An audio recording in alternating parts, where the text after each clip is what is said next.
இன்னைக்கு நம்ம பார்க்க போகிறது ஐசோலேட்டட் அப்படின்னு ஒரு பிலிப்பைன்ஸ் ஹாரர் மூவியை பற்றி பார்க்க போகிறோம். அதுக்கு முன்னாடி என்னுடைய சேனல் இது வரைக்கும் சப்ஸ்கிரைப் பண்ணாதவங்க சப்ஸ்கிரைப் பண்ணுங்கள், லைக் கமெண்ட் ஷேர் பண்ணுங்கள். வாங்க இந்த படத்தினுடைய கதை என்னான்ட்டு பார்ப்போம். ரோஸ் இவங்க ஒரு ஹாஸ்பிட்டலில் வேலை பார்க்குற ஒரு நர்ஸு. இவங்களுக்கு ஒரு அம்மா, தங்கச்சி, ஒரு தம்பி ஒன்று இருக்குது. இந்த குடும்பத்தை இவங்க தான் காப்பாற்றுறாங்க. இப்போ வேலை பார்க்குற இந்த ஹாஸ்பிட்டல்லேருந்து இவங்களுக்கு ஒரு பெரிய அளவில் சம்பளம்லாம் இல்லை.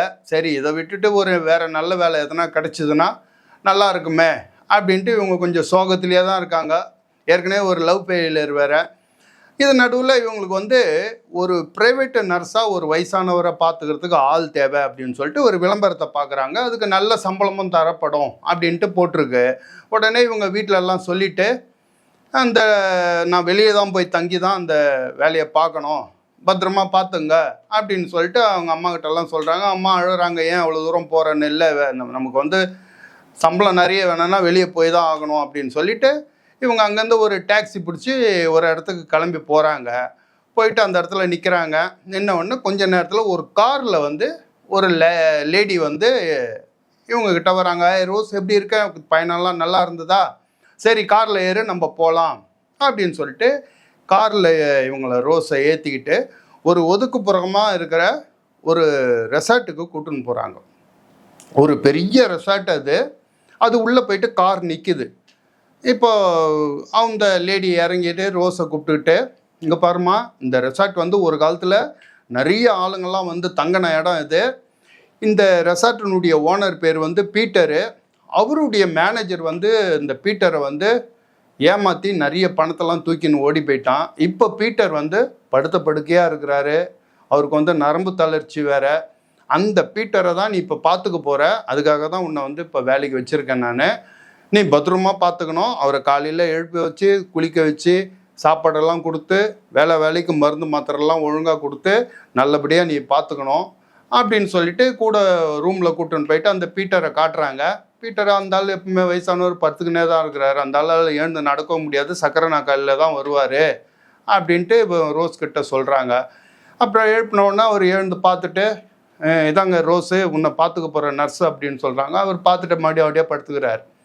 அப்புறம் வெளியில் பார்த்துக்கோ, பத்திரமா பார்த்துக்கோ. இந்த இடத்துல முக்கியமாக சொல்ல வேண்டியது இந்த இடத்துல நெட்டு கிடையாது. நீ எதனா பேசணுன்னா நீ வெளியே போய் தான், ரொம்ப தூரம் இருக்கா, அங்கே போய் தான் பேச முடியும். நீ உங்கள் வீட்டுக்கு என்ன பேசணுன்னா நான் வாரம் ஞாயிற்றுக்கிழமைனா இங்கே வருவேன். உங்கள் 2 பேருக்கு முக்கியமான பொருளெல்லாம் ஏற்றிட்டு வருவேன்.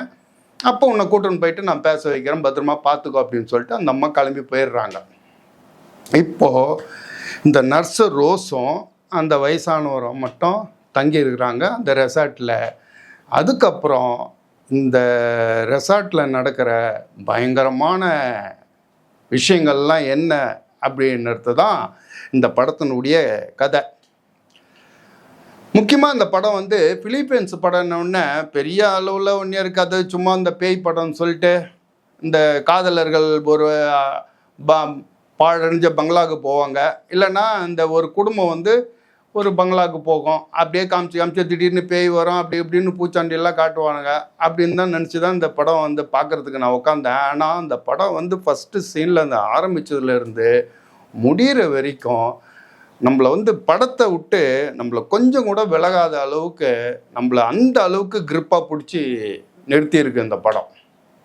அதுக்கு முக்கியமான காரணம் இந்த ரோஸ் என்ற கதாபாத்திரத்தில் நடித்த யாசி பிரஸ்மேன் அப்படின்ற நடிகையோட பிரமாதமான ஆக்டிங்கு இந்த படத்தை நம்மளை கிரிப்பாக பிடிச்சிக்குது.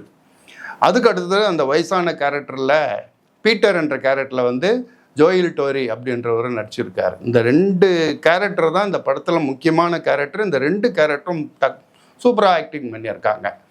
அதுக்கு அடுத்தது சொல்ல வேண்டியது அந்த படத்தினுடைய கதையும் திரைக்கதையும். பெண்டிக் மெக்யூ அப்படின்றவர் இந்த படத்தை டைரக்ஷன் பண்ணியிருக்காரு. கதையும் திரைக்கதையும் அவர் தான் எழுதியிருக்காரு. திரைக்கதை இந்த படத்துக்கு மிகப்பெரிய பலம். ஃபஸ்ட்லேருந்து லாஸ்ட் வரைக்கும் எந்த இடத்துலையும் தொய்வு இல்லாமல் வளவளன்னு பேசின்னு இருக்காமல் படம் முழுக்க நம்மளை அலற விடுறாங்க. அதுக்கு முக்கியமான காரணம் இவருடைய பிரமாதமான டைரக்ஷனு. அதுக்கப்புறம் இந்த படத்தினுடைய பின்னணி இசை இந்த ஹாலிவுட் படங்களில் தான் வந்து இந்த மாதிரி பின்னணி இசையை போட்டு நம்மளை அப்படியே தூக்கி வாரி போட வைப்பாங்க. ஆனால் இந்த படத்தில் நம்ம ஹாலிவுட் படத்தில் எந்த அளவுக்கு நம்மளை பயம் காமிச்சாங்களோ அதுக்கு ஈக்குவலாக அந்த படத்தில் வந்து அந்த பின்னணி இசையில் நம்மளை மிரட்டி எடுத்திருக்காங்க. அதுக்கு அடுத்தது இந்த படம் வந்து ஹாரர் மூவி ரொம்ப எனக்கு பிடிக்கும், பேய் படமாக போட உடனே நான் பார்க்குறேன் அப்படின்ற ரசிகர்களுக்காகவே இந்த படத்தை வந்து எடுத்திருக்காங்க. இது நெட்ஃப்ளிக்ஸில் இப்போ இருக்குது, மிஸ் பண்ணாத பாருங்கள். இந்த வீடியோ உங்களுக்கு பிடிச்சிருந்ததுன்னா மறக்காமல் லைக் பண்ணுங்கள். நம்ம அடுத்த வீடியோவில் பார்ப்போம். பாய்.